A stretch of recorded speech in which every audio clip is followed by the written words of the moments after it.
Today's video is going to be on another spy camera. This is actually a coat hook spy camera. So the camera's in the very top there. The switch to activate it is right there. Power key is in the back, so you can turn it on and off. The USB charger port is right here below it. The SD card fits down in the bottom here. The SD card's kind of hard to get to, but it's not the worst I've ever seen. It's definitely not the best. It comes with an SD card. This one does. It's a 32 megabyte. So the first thing we want to do is we want to put our SD card in here. Now after you put your SD card in, you want to charge these. You want to charge them fully. It takes up to 3 to 4 hours to charge.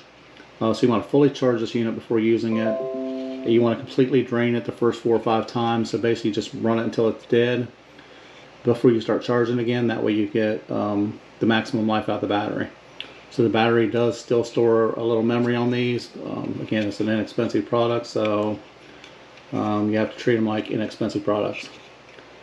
So this is going to stay charged for probably 3 to 4 hours once you get it fully charged. If it's on motion, if it's on full record and recording all the time, you might get 2 hours out of it before it dies. It's supposed to record 1080p and audio. So on the side over here, there's a blue indicator light that tells you when it's powered on. The other holds the microphone. So from 3 feet or more away, you would never know this was a camera.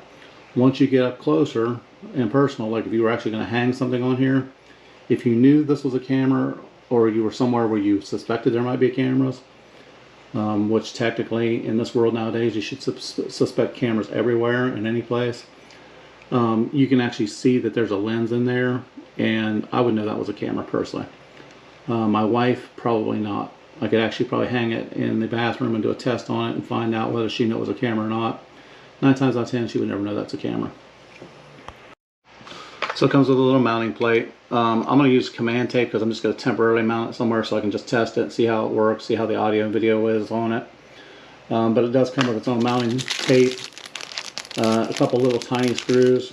Now, if I was going to use this camera in a situation, let's say a nanny cam, office cam, something like that, make sure you hit a stud, because if you don't hit a stud and this thing falls off the wall, your cover is going to be blown, and if it's not your business or not your house, you're going to be probably going to jail. So make sure you, first of all, don't use it illegally anywhere, and if you are going to put it somewhere, make sure it's mounted properly so it doesn't fall off the wall. Now when you mount this, the plate's going to be on the wall already. You're just going to put this up against the wall and you're going to slide it up, and that's all that holds it on. So it's going to hang with the weight of the hook. Something else to remember also is if somebody picks up on their coat, catches this bottom hook, the whole thing comes up off the wall in their hands. They're going to be able to see it also. So I would not put this anywhere where people are actually going to use it practically.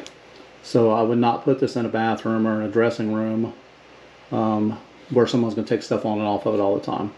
Now it would work like in your bedroom if you're using it for a nanny cam. If you hung your bathrobe on here yourself and just left the bathrobe, if the bathrobe just hung there all the time, it would be very inconspicuous. No one would ever walk over to it. No one would ever question this as a camera. If you tried to put it in a dressing room or something like that where people were changing all the time, someone's going to notice this is a camera and you're going to get busted for it. So now I want to put my SD card back into my camera. Again, this is easier if you got smaller fingers. This is not in a good spot for my big fat fingers. Not as nimble as I used to be either, so.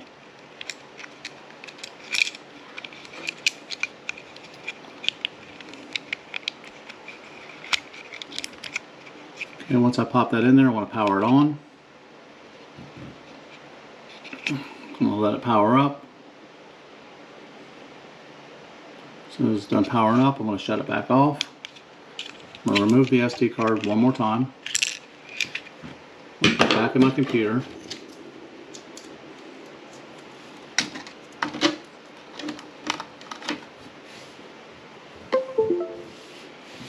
And now we've got a couple folders on here, so it actually puts its own timestamp and folders up there. So if you want to timestamp these, you have to actually click on this document. The document opens it up and it puts the time and the date up here in the top. So you can actually write the time and the date on this. To me, these spy cameras, I mean, unless you're using it in a business, trying to catch somebody stealing something, the time and date stamp is not going to matter on it. Second problem is if you're using this as a hidden camera, unless you tell everybody in most states that there are hidden cameras in use, it's inadmissible in court anyhow, so it's not going to do you any good. So basically the timestamp for me is worthless, but if you wanted to, you could go in and actually change the timestamp on it.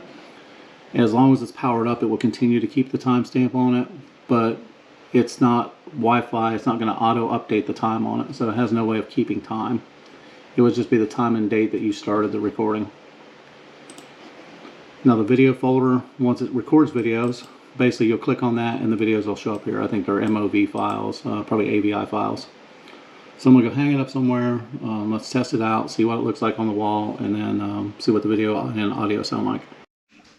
Okay, this is just my garage. I went ahead and mounted the mounting plate. Again, I just used some command tape for now since it's temporary for me. What you need to do is you need to power this on before you hang it. Alright, so I'm putting the SD card back in. Figure I'll bring it out here in the light where you can see it. Pop it back in place. I went ahead and I mounted the mounting plate to the door. This is about where you would hang a bathrobe or something in your bedroom, or a garment.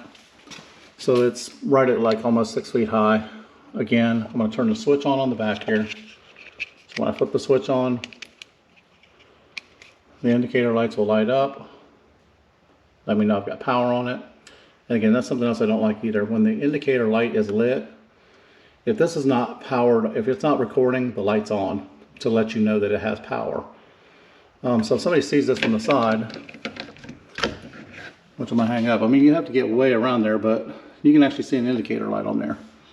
So that's another reason to not have this particular device hanging anywhere that can be seen or found.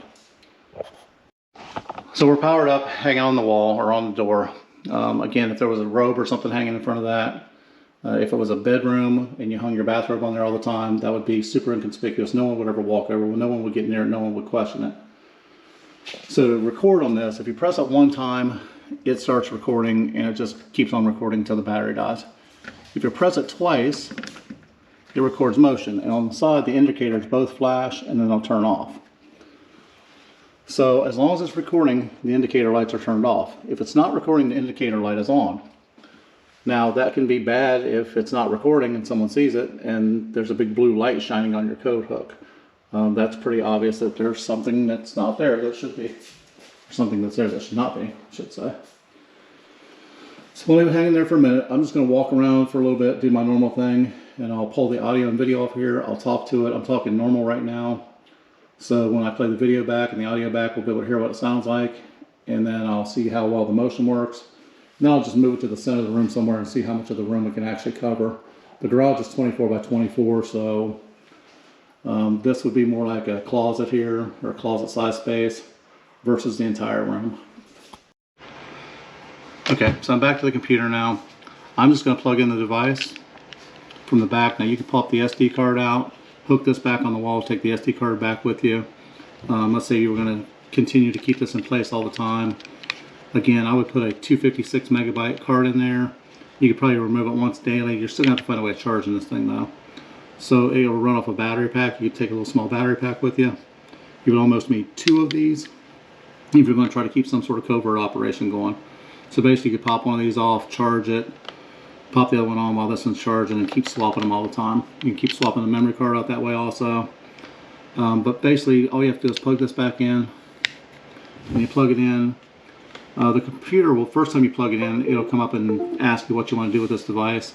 I always set it to open files, so that's why it pops right up for me. If not, you may have to actually go into the file folder and pull this up.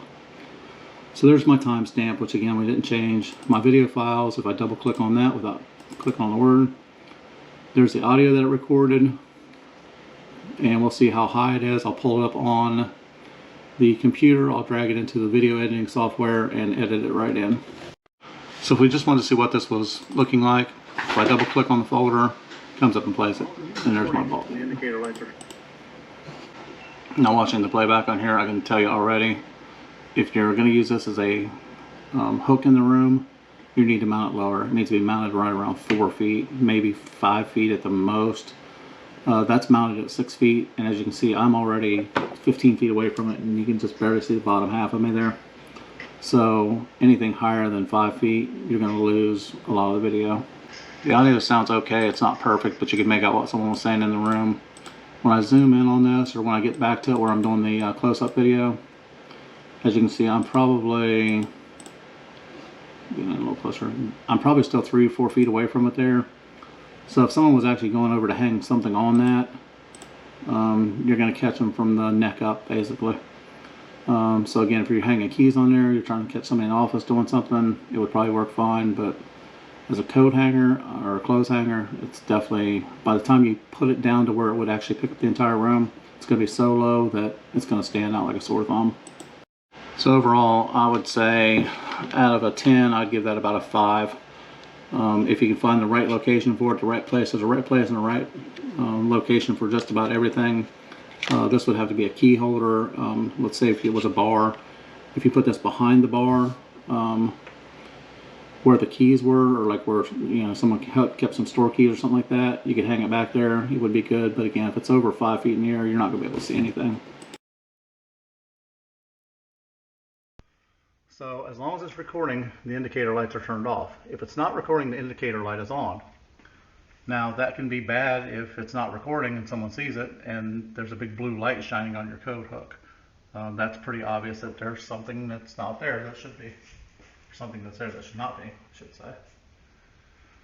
So I'll leave it hanging there for a minute. I'm just going to walk around for a little bit, do my normal thing, and I'll pull the audio and video off here. I'll talk to it. I'm talking normal right now.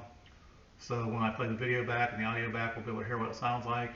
And then I'll see how well the motion works. Then I'll just move it to the center of the room somewhere and see how much of the room it can actually cover. The garage is 24 by 24, so this would be more like a closet here, or a closet size space, versus the entire room. Since I've never used this before, I don't know if it's recording right now. I'm talking normal voice. I am 12 feet away from the camera or the device hanging on the wall. From 12 feet away, I would never know that's a camera. You can't see the peephole, you can't see anything. They make that in a white. If it was in white, you would definitely see a black dot at the top. So I would never get the white one with the camera in it. I'm moving closer now. I'm 6 feet away. From 6 feet away, I still can't really see the camera in there.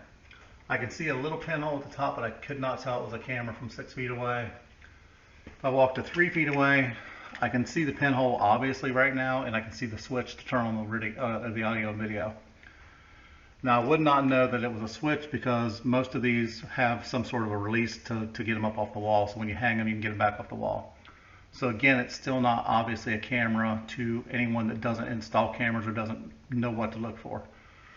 Once I'm within arm reach, I can tell this is a camera. I can see the lens, I can see the reflectivity of the lens inside of it, and I can also see the pinholes on the side for the microphone. So from 3 feet away, it's pretty obvious. Now again, put it in a bedroom somewhere, you hang something on it that just hangs there all the time, keys or something like that. This is a pretty good device. If someone's actually going to use this practically in a dressing room or somewhere where you're going to hang garments and lift them on and off all the time, bad choice. So I'm going to push this one time to stop again, and I'm just putting this time I'm going to go down a little bit lower. So I'm going to go about chin high, which is a little bit over 5 feet. About there. And again, it might not be perfectly straight because again, I'm just sticking it here temporarily.